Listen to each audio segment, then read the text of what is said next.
Ça va, oui. Sauf que l'avion perd de l'altitude. On fonce sur les arbres. Et je n'aurai pas le temps de sortir les trains d'atterrissage. Mais y a quoi qui va? Ce qui va, c'est que je suis là.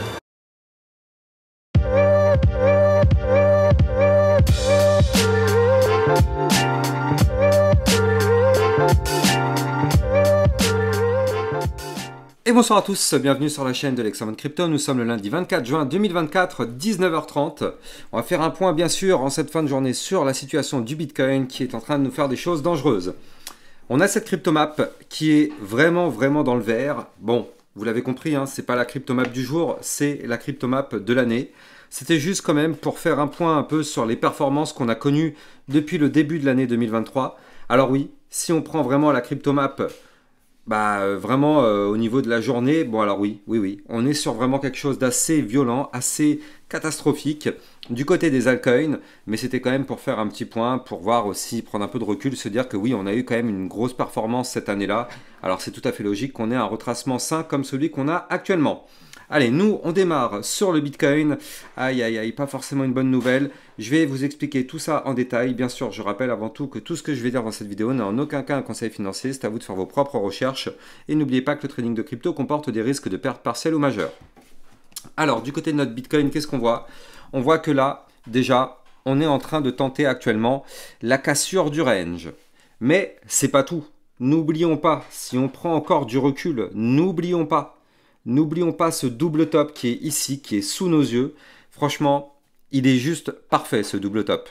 Et je rappelle qu'un double top, malheureusement, c'est une figure chartiste de retournement baissier.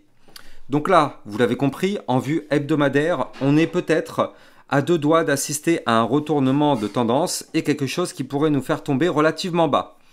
On a ici un premier top, un deuxième top dont le deuxième top est plus bas que le précédent. Donc on est clairement sur un double top. Pour valider ce pattern, il faut clôturer une semaine sous les 60 777 $. On est lundi. Donc pour l'instant, on ne peut pas dire que ce pattern est validé tant qu'on n'a pas clôturé la semaine. Donc si jamais on clôture dans la nuit de dimanche à lundi en dessous de ce niveau clé, alors oui, ce double top sera malheureusement validé. Et je rappelle qu'un double top, c'est une figure chartiste de retournement baissier et on connaît la target d'un double top. La target théorique serait d'aller chercher les 50 296 $. C'est la target théorique du pattern en double top qu'on a actuellement sous les yeux. Alors bien sûr, est-ce qu'on ira chercher cette target si on valide? Eh bien, on ne peut pas le dire avec certitude. Pourquoi? Parce qu'en dessous, on a quand même des supports majeurs, notamment un support clé ici à combien? 59 493, un autre à 56 913, un autre à 52 920. Donc, vous l'avez compris, même si on valide ce double top, il est possible effectivement qu'on chute, qu'on aille chercher un des niveaux clés de support que je viens de vous donner, pour pourquoi pas tenter un rebond dessus. Alors bien sûr, si ces supports tombent les uns après les autres, oui, vous l'avez compris, à chaque fois qu'on perd un support, on va chercher le suivant et ainsi de suite pour aller chercher, pourquoi pas, la zone de retracement Fibonacci. Pour moi, la zone de recharge pour du long, elle se trouve entre 47 234, donc ici, et les 52 920.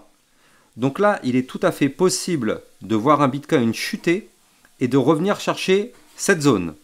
Est-ce que ça voudra dire que le cycle est terminé? Est-ce que ça voudra dire que le bull run est terminé? Pas du tout. Pas du tout. Ça veut juste dire que là, temporairement, on est sur un top local, mais tant qu'on ne break pas certains niveaux clés extrêmement importants, notamment ici, le support clé qui se trouve à 35 700, voire même ici, pour moi, je vais vous dire vraiment même, pour être plus précis, si on perd le 0,786 Fibonacci à 47 234, ce sera déjà une première mauvaise nouvelle, très mauvaise nouvelle. Mais pour moi, pour vraiment casser la tendance bullish, il faudrait clôturer en dessous des 43 986 $. Et là, effectivement, si on fait ça, ça casserait vraiment d'une façon trop dangereuse la tendance haussière, donc le bull run. Et là, on pourrait effectivement dire que on rentre en bear. Mais là, pour l'instant, on en est loin. Il est tout à fait possible d'avoir ce fameux retracement qu'on attend pour aller chercher les 65 000, pardon, les 55 000 $, voire même les 52 000 $, ou encore, pourquoi pas, les 47 000, mais il faut bien comprendre qu'entre les 52 920 et les 47 234, ce sera une zone de recharge incroyablement puissante dans laquelle, effectivement, on risque de trouver un très joli rebond si jamais on valide ce double top et qu'on chute. En tout cas, clairement, ce sera dans cette zone-là qu'il pourra y avoir un rebond.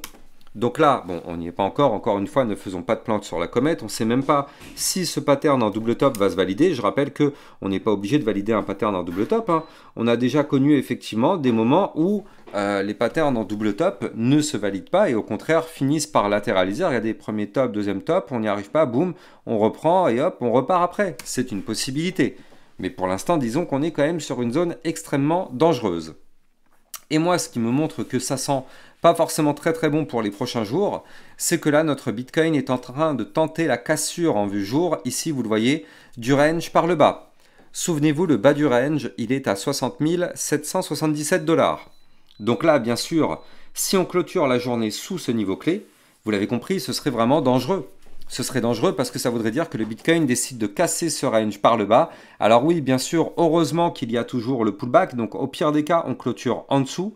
Oui, il est possible de chuter, aller chercher des points plus bas, notamment les 58 106, les 57 386 ou les 56 519. Et revenir rechercher le niveau clé qu'on aura breaké, donc les fameux 60 777, pour former justement le pullback, c'est-à-dire revenir retester le niveau clé qu'on aura breaké, pour voir si on fait exactement la même chose qu'ici, c'est-à-dire qu'on réintègre le pattern et boum, on retourne chercher le haut du range par la suite. C'est exactement ce qui s'est passé là, vous le voyez. Cassure, crash, pullback, réintégration. On revient retester la réintégration, boum, ça fonctionne. On va chercher le haut du range.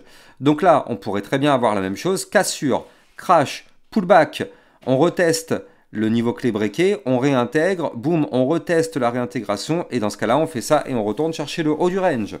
C'est une possibilité.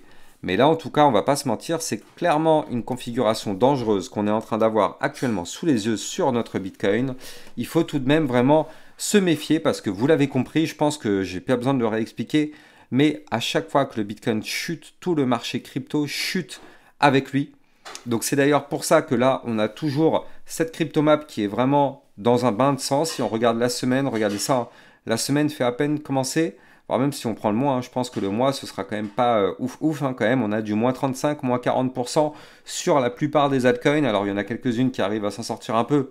Mais bon, tout de même, si on a ce bain de sang, c'est parce que notre Bitcoin, malheureusement, est en train de nous faire ce qu'on est en train de voir actuellement, c'est-à-dire la tentative de la cassure du range par le bas. Donc soyons extrêmement prudents.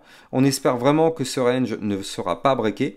Je rappelle d'ailleurs au passage que sur mon Twitter officiel, c'est là-dessus où je vous communique des informations, des alertes. N'hésitez pas à venir me suivre sur mon Twitter.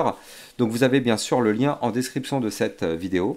Et n'oubliez pas, si vous voulez trader toute cette volatilité, vous allez pouvoir utiliser mon lien de parrainage Binance en description de cette vidéo qui vous permet d'obtenir un bonus à vie sur vos frais de trading. Et ça vous permet de trader sur une plateforme sécurisée vu qu'elle est enregistrée PSAN auprès de l'AMF. Moi, j'ai plus qu'à vous souhaiter une excellente journée. On croise les doigts pour que le Bitcoin fasse quelque chose pas trop dégueulasse. Et demain matin, 8 h, j'espère avoir des meilleures nouvelles à vous annoncer. Excellente soirée, ciao ciao.